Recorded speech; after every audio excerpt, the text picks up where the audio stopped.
Hey guys, TommyBryson here, and this video is all about ways that people are very dumb with money. And by the way, it's very easy to look at someone and say, hey, you're dumb with money. You're dumb with money. But it's harder to look at yourself and say, hey, maybe I'm dumb with money also. Maybe I'm making mistakes also. Maybe I should fix what I'm doing first, okay? And this video is mostly about all the dumb things I've done with money so far. So in this video, I'll give you the top 5. The highlights, okay? Hopefully you have fun watching this video, but most importantly, hopefully you avoid all the dumb things that I actually did with money when I was actually getting started, okay? And by the way, there is a legit book on dumb things to do with money, and here it is right here. I haven't read it. If you have, comment down below, let me know, but I'll probably read this book, but I don't recommend it because obviously I have not read the book yet, so I'm just saying, hey, there's a whole book about smart things and dumb things to do with money, but I don't know if the book itself is actually dumb, okay? I just don't know just yet, but I'll read that book maybe and let you know exactly what I think about it in the future. Now, if you guys are new here, guys, I post videos every single day, so you should also subscribe and hit the bell to be notified, and on top of that, also destroy the like button. The first dumb thing that I did with money was only working for money. Tommy, what do you mean? We all work for money. That's the whole point. You work, you get money. That's how it works, okay? There's no way around it. I tried it. Trust me, it just doesn't work. Unless you're asking for money and stuff like that, okay? But overall, when I was in college, I read this book. It was called The Richest Man in Babylon, and that by far is on my top 3 list of all books I ever read. And in this book, it told me everything I needed to know about money using examples from over 2,000 years ago from the city of Babylon. A very, very old city, old stuff, but everything applies to today. Now, in the book, there was this rich guy, and he made so much money, and his friends couldn't understand, hey, how do you make all this money, and you spend money, but you don't run out of money? And he said, well, because my money works for me and I don't work for my money. And the whole example was this, back then they had slaves and stuff like that, so keep that in mind. So the idea he said was, hey, your money is your slave. So if you have $100 bill, that right there is your slave.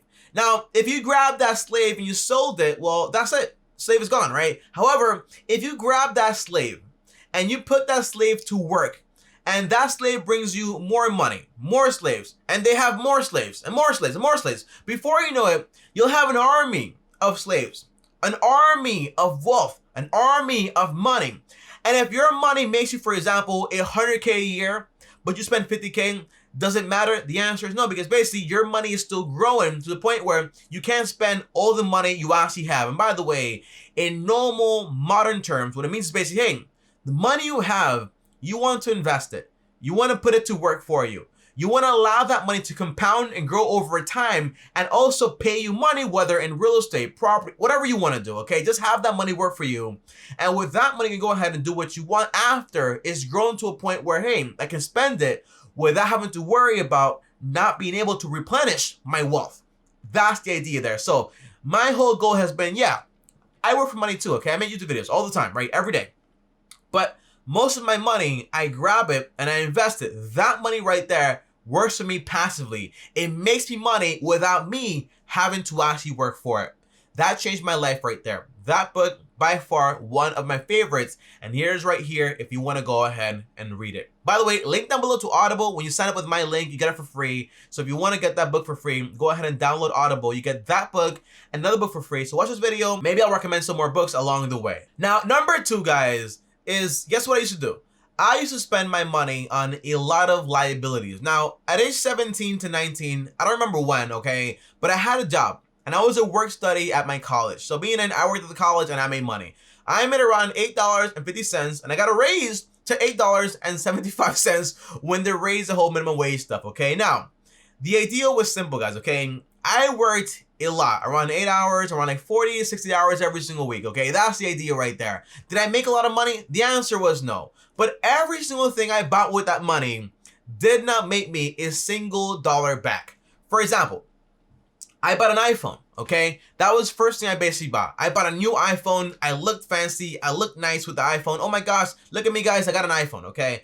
On top of that, I bought sneakers. Now, the thing is, when you buy sneakers for like $200 or $250 or $500, the answer is you just can't wear them with a basically trash outfit. You need to go out there and buy now a dope outfit also. So I also spent a lot of money on dressing nice, looking cute or whatever, okay? And then lastly, because I had an iPhone, well, why not just go ahead and get a MacBook? That way I can do work on it or whatever. Because guess what? MacBooks are also cool and make you sound cool too. Yeah, I got a Mac. It just costs like $3,000 or whatever. But I spent most of my money just buying trash. Now, when people say time is money, it's not a lie. Because guess what? Guys, look at this, okay? If I am making $8 an hour, well, $8.75, don't forget about 75 cents here, and I'm working, for example, like 40 hours a week, that means I'm making $350. By the end of the month, I'm making like around $1,400, okay? That's a decent amount of money back then for me. Now, with this money, I go ahead and I buy some shoes, right? Those shoes are maybe like $250. Now, divided by $8.75, well, divided by $8.75, guess what? I just spent 28 hours of my life on a pair of shoes that does nothing for me whatsoever, okay? That's when things got very serious for me, when I said, hey, time is really money. I just worked here for 3 hours, and I'm going to go ahead and spend this money on going out for lunch? Or I just worked this hour, and I'm going to go ahead and spend it on what? A t-shirt or whatever? The answer was no, not no more. So my advice is this, guys. Whenever you're about to spend money on something, say, hey, is this worth 2 hours of my time? That's going to change your entire mindset when it comes to what you spend your money on. And by the way, there's a great book on this stuff, and it's called The Way of Wealth. It was actually written by Benjamin Franklin. Yeah, that guy on the $100 bill, he wrote that book, The Way of Wealth. And that book tells you all about liabilities and why it's so complicated. Because if you buy one thing, like an iPhone, well, now you need an iPad. Maybe now you need a MacBook. And if you buy, for example, some shoes, now you need some clothes, maybe a purse to go with it, or maybe a nice belt to go with it. There's so many things you don't want to buy because basically what comes next is going to be so horrible. You spend a lot more money. Now, number 3, if I can afford the payment, that means I can afford whatever I'm buying, okay? That was my idea. So I was building a life on the edge of a cliff. And people say, hey, Tommy, you know what's dumb? Sheeps are dumb. Because sheeps, they always follow the herd, even down a cliff. But in reality, I was also pretty dumb because basically I was also following the herd. Now, I went to college and I made enough money, a lot of money, to the point where I could have paid for college in full and graduated debt-free. However, I graduated with $20,000 student loan debt. On top of that, I wanted to buy a Cayenne Porsche. Now, the payments were going to be like around $8,000. Could I afford that? The answer was yes. So why not go ahead and buy that? And I also wanted to buy a house, a multi-family home in the Bronx for around $700,000. The mortgage, $4,000 to $5,000. But I was gonna rent it out. I could afford the payments, right? I was trying to build a life where I could afford every single payment, but I couldn't afford what I was actually buying. And that's called building a house on the edge. Because basically, if things did not go my way, if I lost my job, what was going to happen to me? The answer was I was going to lose everything. Everything. So today what I do is this, guys, okay? If I want to go ahead and buy a car, I pay for that car in cash. When I go ahead and I want to pay for something, I pay for it in cash. If I want a service, pay for it in cash. Whatever it is, pay for it in cash. When it comes to a house, Tommy, it's so expensive though. The answer is I get that. But I would get a 15-year mortgage, and follow, for example, the 33% rule, where all the expenses for that house, including, for example, the mortgage payment, the taxes, the insurance, okay, on top of that, maintenance or HOA fee, everything combined does not exceed over 33% of my income. If that makes sense in a 15-year mortgage, I'll buy it, but I'll try to pay it off early also. The whole goal is to own everything I need for cash. That way, I don't have a bunch of payments trying to get me every single month. But Tommy, opportunity cost, yeah. But my freedom costs a lot more money in some ways, okay? My foundation is the most important thing in my opinion. Now, number 4, guys, is all about buying things and spending money just trying to impress people.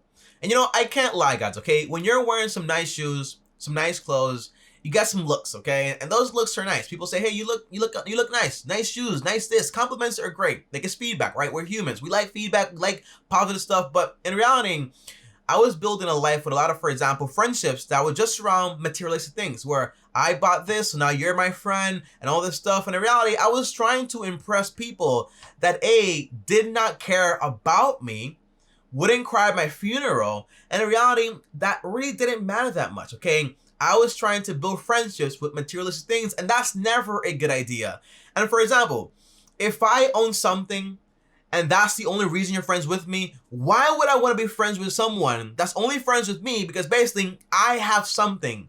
Because if I lose that, well, are you gonna be my friend? Probably not. So you want to basically make substantial friendships based on just human connection and not based on materialistic things. And trying to impress people, I learned this very early on. Well, not that early, obviously, but I used to see, for example, Mark Zuckerberg, and also, for example, Steve Jobs and Bill Gates and Warren Buffett, and they dressed like just ordinary people. And I was like, why am I wearing all this trash? Like, why do I have to wear all this fancy stuff when these people that have, for example, a lot more money than I do, dress like they don't even care?